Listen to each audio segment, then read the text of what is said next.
I don't know. I don't remember. Everything happened so fast. I'll be honest, I spent years thinking Sansa Stark was the weakest character in this show.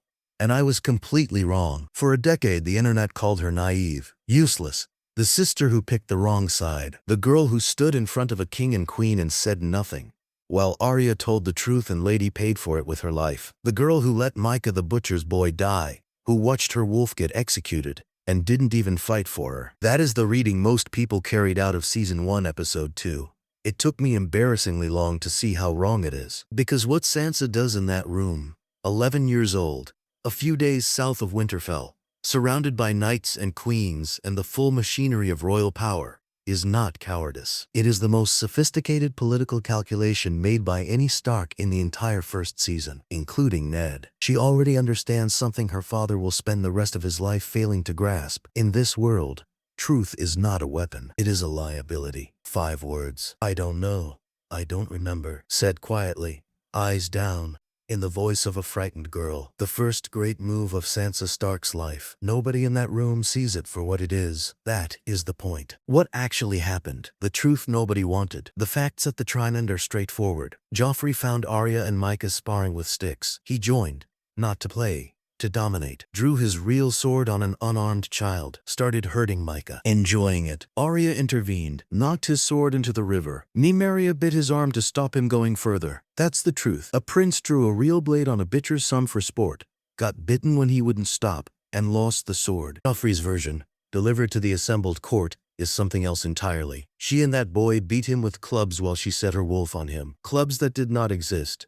An attack that did not happen. A version of events designed to recast Joffrey as the victim of a mob assault. Arya fires back immediately, liar, out loud, to his face, in front of the king. The room fractures into contradiction. Nobody can agree. Robert, exhausted, disinterested, turns to the one witness he hasn't heard from yet. He turns to Sansa, the room she is standing in. Before we get to her answer, look at the geometry of this moment. On one side, her father, Ned Stark, the most honorable man in the 7 kingdoms, who has built his entire life on the principle that truth matters above everything. On another side, Cersei Lannister, a woman Sansa has already been watching closely enough to understand is not safe. At the center, Robert, who wants this done quickly and does not much care how.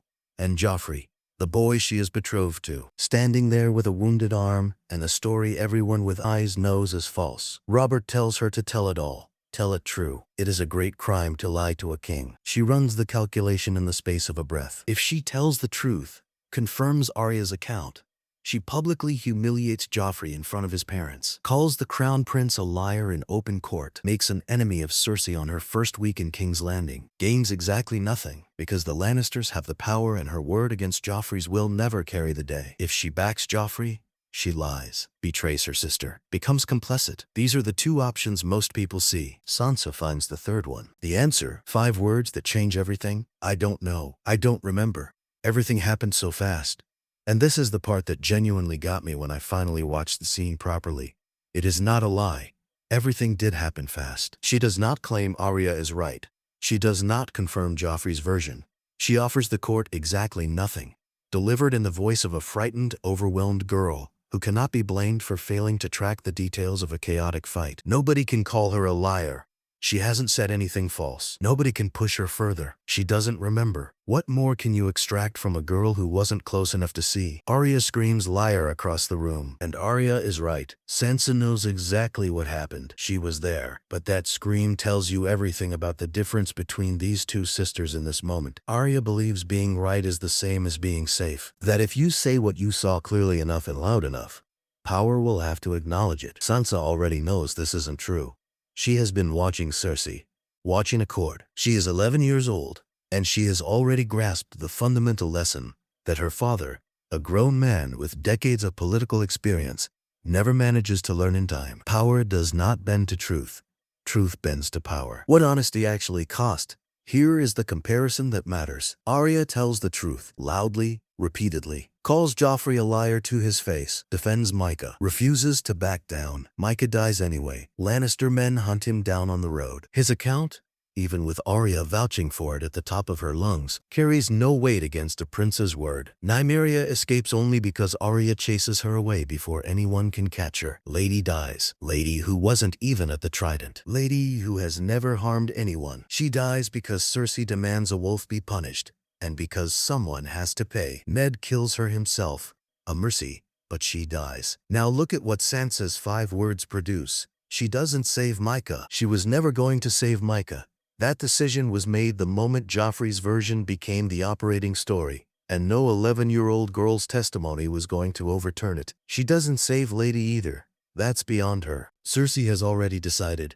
What she saves, the only thing she has the power to save, is herself, her position, her access to Joffrey, her ability to remain in King's Landing as something other than the daughter of the man who called the Crown Prince a liar. Her future, not heroic, survival. And in the world she has just stepped into, survival is the only currency that compounds. Why everyone misread her now, some people will disagree with me here. And honestly, I get it. The argument goes, Sansa's silence still helped Joffrey's version stick. She had the chance to put the truth on record, even if it didn't change the immediate outcome, and she chose not to. That's not just strategy, that's complicity. Micah is dead, and her silence is part of the reason his killer never faced any accountability. That's a fair point. I'm not dismissing it. But here's why I still think she made the right call. And the distinction matters. What Sansa understood, at 11, that her father never did, is that truth without power is not justice. It's just noise. Speaking up in that room would not have given Micah justice.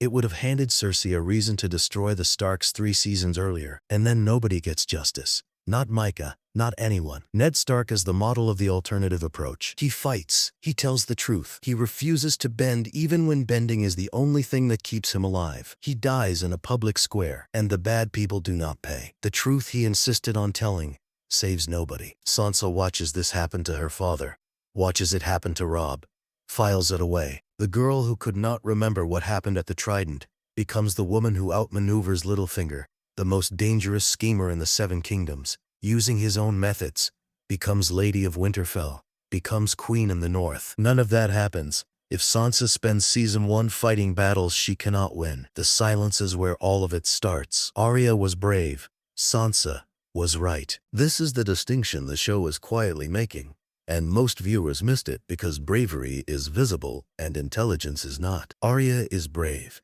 Genuinely, remarkably so. She tells the truth when it's dangerous, defends someone who can't defend himself, doesn't flinch in front of royalty. For an 8-year-old, that's extraordinary. It also accomplishes nothing, saves nobody, costs Lady her life, starts a pattern of impulsive honesty that will define Arya's arc for years, sometimes productively, sometimes catastrophically. I've watched this scene probably 6 times at this point, and this contrast still hits differently every time. Sansa is not brave in this moment. She doesn't pretend to be. She chooses something else. Precision. The understanding that you don't spend ammunition you can't afford on a battle you can't win. There is a version of this scene, the version everyone wanted, where Sansa stands up, confirms Arya's account, looks Joffrey in the eye and tells the room exactly what happened. Brave, honest, righteous. In that version, Lady still dies, Micah still dies, and Sansa becomes an enemy of the crown before she has any means of protecting herself. She becomes her father, noble, righteous, and dead or broken within a few seasons. The version that actually happens is less satisfying to watch. It is also the version where Sansa survives long enough to matter. The final truth. I don't know. I don't remember. Everything happened so fast. The Stark children are defined by their wolves. Ghost for Jon. Quiet, white, apart from everyone. Nymeria for Arya. Wild, untamable, impossible to pin down. Grey Wind for Robb. Loyal and bold. Shaggy Dog for Rickon. Uncontrolled. Lady is gentle, composed. She sits still. She does not bite or growl unless pushed to an extreme. She is the dire wolf that looks, to an outside observer, like it might not be a wolf at all. And Lady is the one who gets executed, because gentleness, in a violent world, is not recognized as strategy. It is read as weakness, as something that does not need to be taken seriously, right up until it is too late to dismiss it. Sansa watches Lady die. She does not scream, or fight, or throw herself in the way. She watches. She remembers what it cost to be Lady. And she spends the next 7 seasons becoming someone that nobody in that courtyard, Not Robert, not Cersei, not even Ned could have imagined. Inside that quiet, frightened girl. 5 words saved Sansa Stark's life in Season 1. Nobody noticed. That was the whole point. So here's what I want to know from you, and this is actually debatable. Was Sansa's silence in that